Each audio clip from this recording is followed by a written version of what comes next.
Hello my dear student, तो आज हम कंटिन्यू करेंगे वैक्सीनेशन और इम्यूनाइजेशन टॉपिक से। देखो, वैक्सीनेशन हम क्या कहते हैं? टीकाकरण। तो अगर हमारी बॉडी में कोई वैक्सीन इंट्रोड्यूस हुई है तो that is simple known as vaccination, यानी कि कोई टीका लगा है और टीकाकरण हो गया, सिंपली हमने कहा वैक्सीनेशन हो गया। तो वैक्सीनेशन को हम कैसे डिफाइन करते हैं? This is introduction of vaccine into the body is called vaccination। अब हमें ये पता होना चाहिए कि वैक्सीन क्या है। तो देखो, वैक्सीन में हम क्या करते हैं? वैक्सीन में हमने पैथोजन को मोस्ट ऑफ द टाइम हम एक सॉल्यूशन की फॉर्म पे दे देते हैं। तो वैक्सीन पे हमने क्या किया है? किसी पैथोजन को इनएक्टिवेटेड यानी किल करके, वीकेंड बहुत ज़्यादा कमज़ोर करके, अटेन्यूएटेड जेनेटिकली कमज़ोर करके हमने किसी पैथोजन को वैक्सीन की फॉर्म पे बॉडी पे इंट्रोड्यूस किया है। क्लियर? कभी कभी हम पूरा पैथोजन ना दे के केवल एंटीजन जो प्रोटीन है पैथोजन का सिर्फ वो दे देते हैं, वो भी वैक्सीन ही हुई। तो अब क्या होता है कि इस वैक्सीन के इफेक्ट से इम्यून सिस्टम एक्टिवेट होगा, इम्यून सिस्टम एंटीबॉडीज़ का प्रोडक्शन करेगा। अब जो भी हमने पैथोजन दिया है, या तो किल करके दिया है या वीक फॉर्म पे दिया है, तो वो बॉडी में डिजीज़ तो नहीं कर पाएगा क्योंकि बहुत ज़्यादा वीक है, लेकिन इम्यून सिस्टम अपना काम कर देगा। तो immune system B cells, T cells को एक्टिवेट करेगा, एंटीबॉडीज़ का प्रोडक्शन होगा, मेमोरी सेल्स जनरेट होगी, और जब एक्चुअल इन्फेक्शन होगा तो एक्चुअल इन्फेक्शन के दौरान डायरेक्ट सेकेंडरी रिस्पॉन्स दिखाया जाएगा और जो पैथोजन है वो डिजीज़ नहीं कर पाएगा।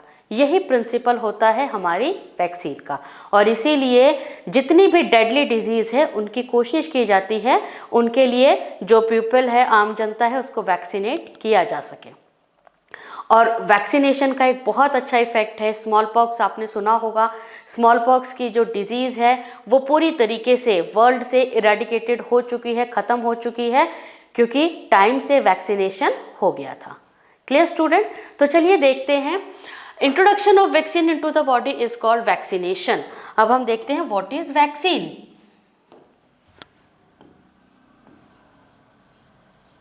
सो vaccine is, it is the preparation, or we can say solution. It is the preparation of inactivated, weakened,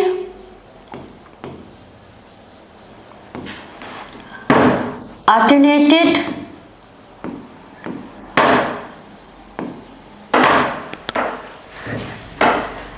form of pathogen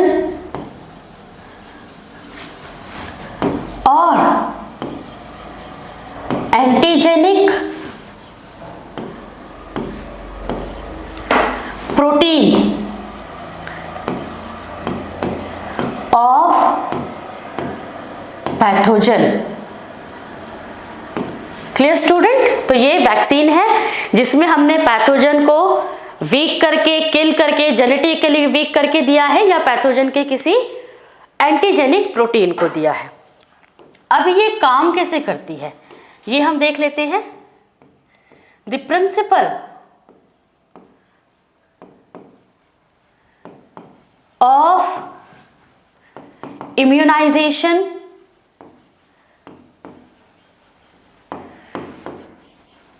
and vaccination is based on the property of memory of the immune system. ये student NCERT की line है The principle of immunization and vaccination is based on the property of memory of the immune system. क्योंकि जैसे ही ये pathogen या antigen body के अंदर गए तो इन्होंने क्या किया, एंटीबॉडीज के साथ साथ मेमोरी भी जनरेट कर ली। और मेमोरी किस काम की आएगी, जब नेक्स्ट टाइम यानी रियल एक्चुअल इन्फेक्शन होगा तब ये तब ये मेमोरी सेल अपना काम करेगी और एक्चुअल इन्फेक्शन को रोकेगी। यही तो हम चाहते हैं वैक्सीन से। क्लियर? सो देखो, antibodies produced against these pathogens or antigen would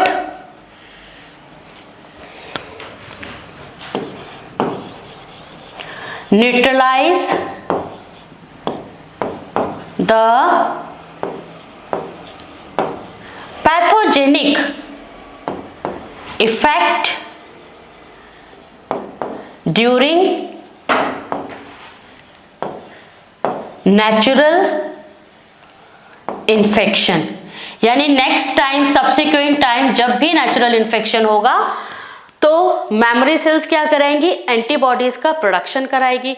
और जो एंटीबॉडीज इन वैक्सीन के रिस्पॉन्स में बनती है उसी को हम कहते हैं इम्यूनाइजेशन। यानी वैक्सीन से इम्यून सिस्टम क्या हो गया है, इम्यून सिस्टम ने इम्यूनिटी को डेवलप कर लिया है। Antibodies produced against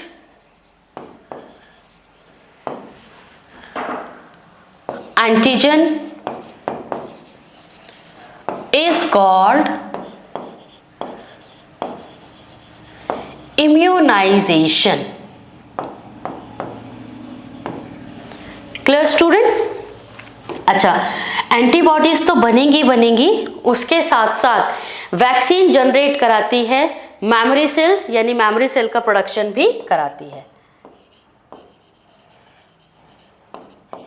vaccine also generate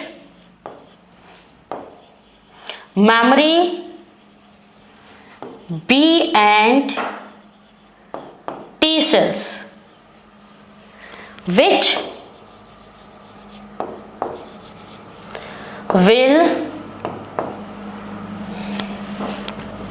protect during subsequent attack of these pathogens. Clear?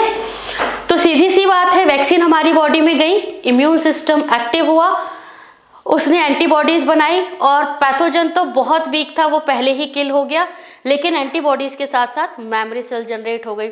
जब एक्चुअल में वही पैथोजन आया तो मेमोरी सेल्स ने इम्यून सिस्टम को एक्टिवेट किया, मैसिव एंटीबॉडीज का प्रोडक्शन हुआ और पैथोजन किल हो गया, सेकेंडरी रिस्पॉन्स हुआ और इसमें disease most of the time 99% cases में डिजीज नहीं होती है।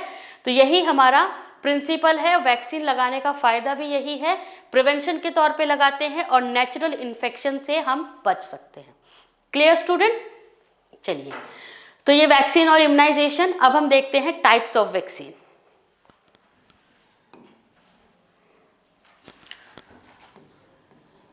ये देखिए student, types of vaccine. So type of vaccine में हम पहला देखते हैं फर्स्ट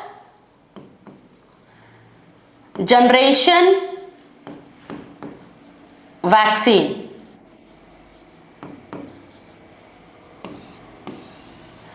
सबसे पहले इसी तरह की वैक्सीन जो है बनाई गई, ट्रेडिशनल कन्वेंशनल तरीके से हम इसको बनाते हैं और इसमें पूरा का पूरा पैथोजन यानी होल ऑर्गेनिज्म को एज अ वैक्सीन यूज किया जाता है।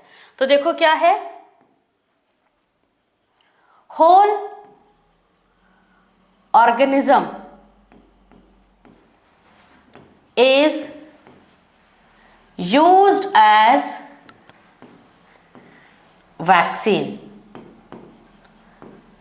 Clear? अब इसको हम दो कैटेगरी में डिवाइड करते हैं स्टूडेंट। पहली वैक्सीन वो होती है जिसमें हम पैथोजन को बहुत ज्यादा वीक कर देते हैं या जेनेटिकली वीक कर देते हैं। तो इसमें हमने क्या किया है, वीकेंड पैथोजन को यूज किया है या अटेन्यूएटेड पैथोजन को यूज किया है, जेनेटिकली वीक करके पैथोजन को यूज किया है। इस तरह की वैक्सीन कौन कौन सी है हमारे पास? हमारे पास है स्टूडेंट मीजल्स के लिए जो वैक्सीन है वो इसी फॉर्म पे है, oral polio vaccine, BCG vaccine, bacillus Calmette Guerin जो हम टीबी के लिए वैक्सीन यूज करते हैं वो यही है। देन इसके अलावा जो हम वैक्सीन देते हैं, small pox, chicken pox and influenza vaccine. तो ये सारी वैक्सीन वो होती है जिसमें पैथोजन वीकेंड फॉर्म पे दिए जाते हैं। नाउ इसी में सेकेंड कैटेगरी होती है स्टूडेंट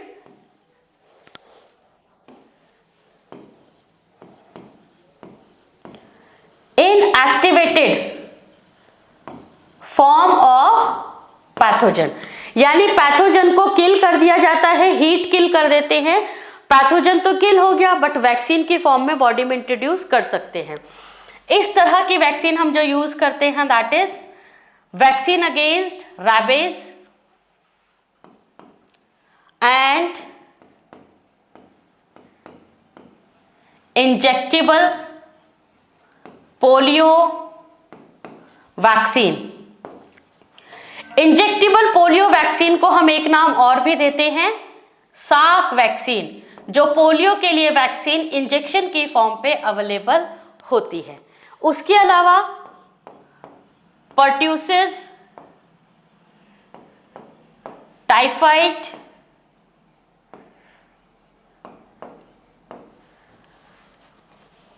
रैबीज हम लिख चुके हैं। Then next is hepatitis A. Clear? तो इन सब के लिए हम इनएक्टिवेटेड फॉर्म पे देते हैं। क्लियर? तो ये हमारी क्या है, फर्स्ट जनरेशन वैक्सीन। अब हम देखते हैं सेकेंड जनरेशन वैक्सीन।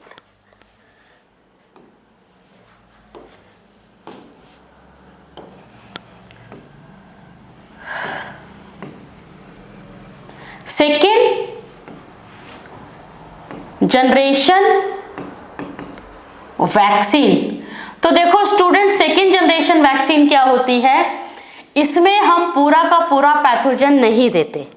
हम इसमें क्या करते हैं, पैथोजन का कोई पर्टिकुलर प्रोटीन दे देते हैं, वो प्रोटीन जो एंटीजन की तरह काम करता है, यानी पैथोजन की सब यूनिट को हम यूज करते हैं। सो इनको हम कहते हैं subunit vaccine. These are known as subunit vaccine. Clear? अब ये सब यूनिट वैक्सीन भी फर्दर दो टाइप की होती है, जिसमें पहला हम क्या कहते हैं, एंटीजेनिक प्रोटीन, यानी डायरेक्टली जो पैथोजन की प्रोटीन है जो एंटीजन की तरह काम कर रही है, वो प्रोटीन हम दे देते हैं। एग्जाम्पल के तौर पे देखो क्या है, टेटनस टॉक्सॉइड, जो टेटनस के लिए हम वैक्सीन इंजेक्ट करते हैं जब कभी चोट लगती है, एक्सीडेंट हो जाता है, तो उस टाइम पे हम टेटनस का टॉक्सॉइड एज अ वैक्सीन देते हैं। और दूसरा एग्जाम्पल है student diphtheria toxoid. Clear? Second, इसका जो टाइप है सब यूनिट का, वो स्टूडेंट उसमें भी हम एंटीजन प्रोटीन ही देते हैं, लेकिन उसमें जो हम एंटीजन प्रोटीन देते हैं वो रिकॉम्बिनेंट डीएनए टेक्नोलॉजी से बनी हुई प्रोटीन होती है, यानी जो एंटीजन होता है उसको आरडीटी से डेवलप किया जाता है। सो देखो यहाँ पे क्या है, recombinant protein vaccine. Clear? RDT से इनको हम बनाते हैं। इसका एग्जाम्पल क्या है, vaccine for hepatitis B from yeast. तो ये जो हम वैक्सीन यूज करते हैं हेपेटाइटिस बी के लिए, इसको आरडीटी टेक्नोलॉजी के थ्रू ईस्ट के द्वारा बनाया जाता है। क्लियर? इसकी डिटेल हम बायोटेक्नोलॉजी में और पढ़ेंगे। Clear student? एक और एग्जांपल लिख लेते हैं इसका, ह्यूमन पैपिलोमा जो वायरस होता है उसके लिए वैक्सीन जो बनती है वो भी इसी तरीके से डेवलप की जाती है। ह्यूमन पैपिलोमा वायरस की जो वैक्सीन है वो भी इसी तरीके से डेवलप होती है। अब हमारी थर्ड टाइप्स ऑफ वैक्सीन आती है, जिसको हम क्या कहते हैं, थर्ड जनरेशन वैक्सीन। देखो स्टूडेंट, थर्ड जनरेशन वैक्सीन सबसे ज्यादा एडवांस है और ये डीएनए वैक्सीन होती है। डीएनए वैक्सीन में हम क्या करते हैं, जो भी एंटीजन का डीएनए है वो डायरेक्टली हम बॉडी के अंदर इंट्रोड्यूस कर देते हैं with the help of plasmid, with the help of retroviruses. तो यहाँ पे हम डायरेक्टली डीएनए को यूज करते हैं। So these are said to be the DNA vaccine. DNA vaccine की अगर हम बात करें तो हेपेटाइटिस बी के लिए डीएनए वैक्सीन भी डेवलप हो चुकी है, ल्यूकेमिया के लिए डीएनए वैक्सीन डेवलप हो चुकी है, लेकिन अभी तक प्रैक्टिकली वो यूज में नहीं आई है। कॉमनली जैसे यूज करते हैं, कॉमनली यूज में अभी नहीं आई है। क्लियर? तो ये हमारी 3 तरह की वैक्सीन। क्लियर? नेक्स्ट हम पढ़ेंगे पैसिव इम्यूनाइजेशन। चलिए स्टार्ट करते हैं।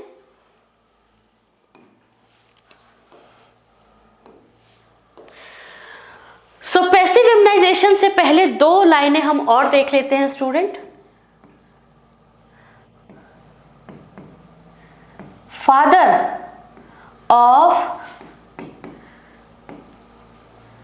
इम्यूनिटी।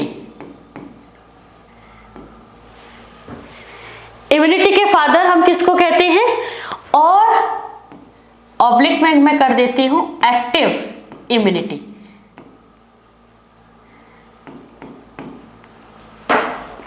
तो फादर ऑफ इम्यूनिटी और active immunity is known as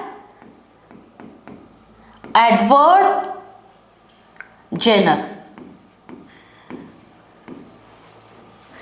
अब हम इनको फादर ऑफ इम्यूनिटी या इम्यूनोलॉजी, कभी कभी इम्यूनोलॉजी करके भी पूछ लेते हैं, फादर ऑफ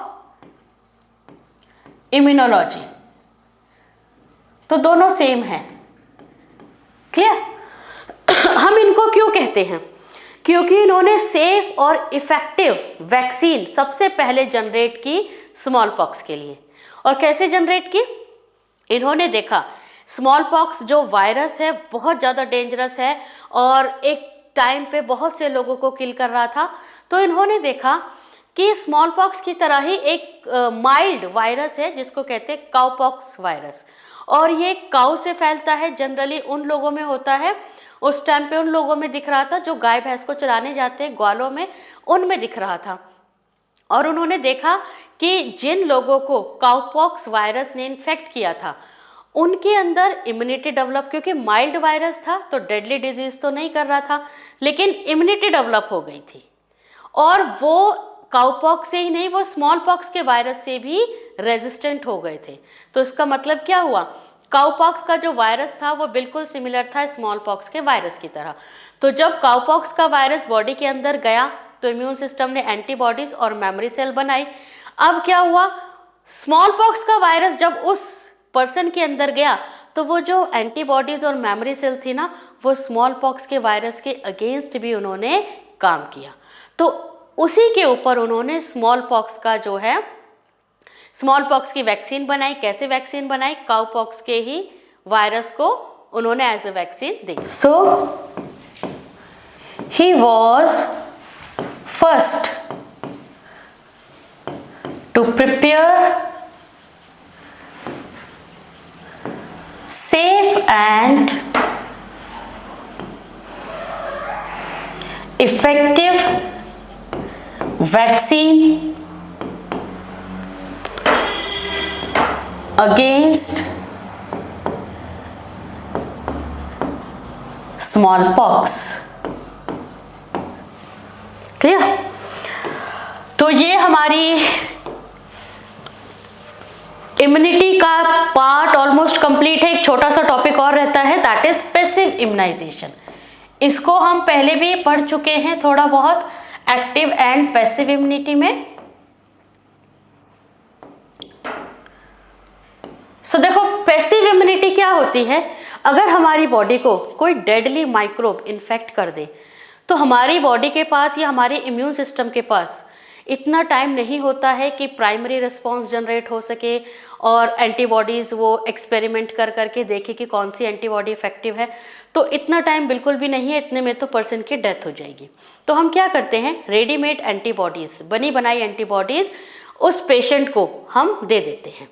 तो उससे क्या होता है, क्विक रिस्पॉन्स होता है, इमिडिएटली रिलीफ मिल जाता है, जिसको पैसिव इम्यूनाइजेशन कहा जाता है। Clear student? सो देखो क्या है, if a person is exposed to deadly microbe,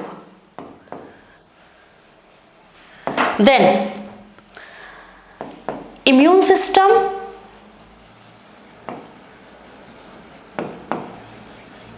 or body do not have time to establish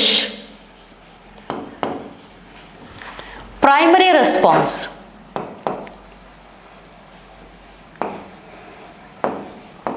clear? तो इस केस में हम क्या करते हैं, बनी बनाई एंटीबॉडीज दे देते हैं। Hence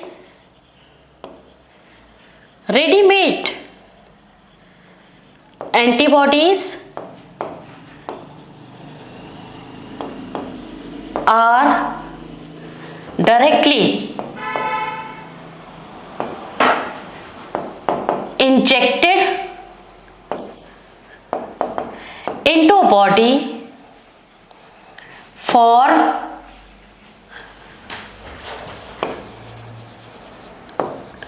quick response, and it is said to be the passive immunization। इसको हमने क्या कहा है, पैसिव इम्यूनाइजेशन। Clear student? तो बनी बनाई एंटीबॉडीज जब हम बॉडी के अंदर इंजेक्ट कर देते हैं, that is called the passive immunization. अब इसकी शुरुआत कहाँ से हुई, किसने बताया, थोड़ा सा हम ये भी कंसेप्ट पढ़ लेते हैं। देखो,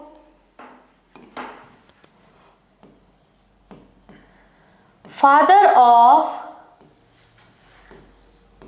passive immunity और immunization।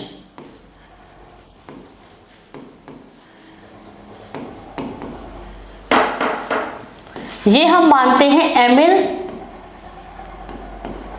वॉन बेहरिंग को। क्लियर? और इन्होंने पैसिव इम्यूनाइजेशन को डिस्कवर किया, इसके लिए इनको नोबेल प्राइज भी मिला था। He got Nobel prize.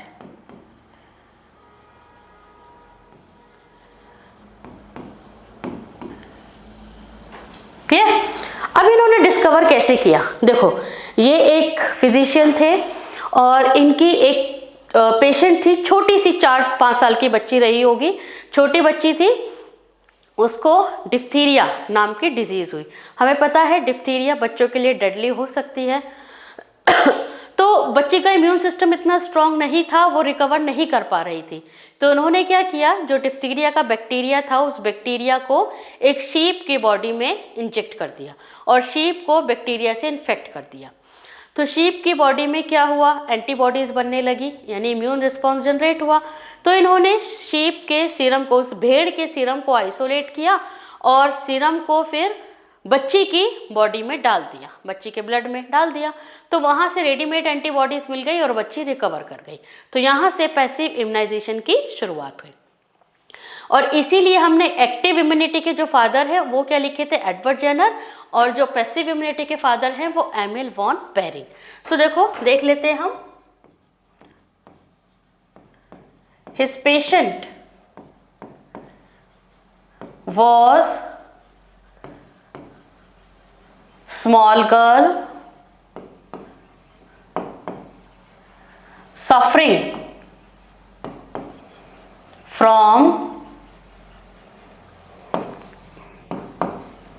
diphtheria। अब इन्होंने क्या किया, Emil infected a sheep with diphtheria bacteria. Then antibodies produced in sheep's blood और सीरम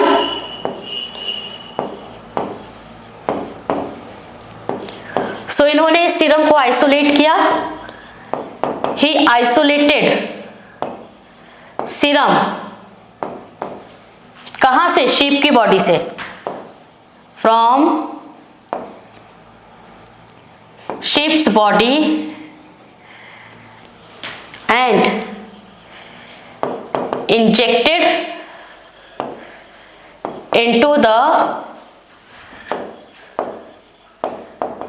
patient body। अब सीरम में क्या थी, बनी बनाई एंटीबॉडीज थी। सो सीरम हैड एंटीबॉडीज, किसके लिए, डिप्थीरिया के लिए, और एंटीबॉडीज मिली तो चाइल्ड जो है वो रिकवर कर गई, चाइल्ड रिकवर्ड। क्लियर? तो यहां से पैसिव इम्यूनाइजेशन स्टार्ट हुआ। चलिए नेक्स्ट हम पढ़ते हैं student auto immunity, next lecture में कंटिन्यू करें।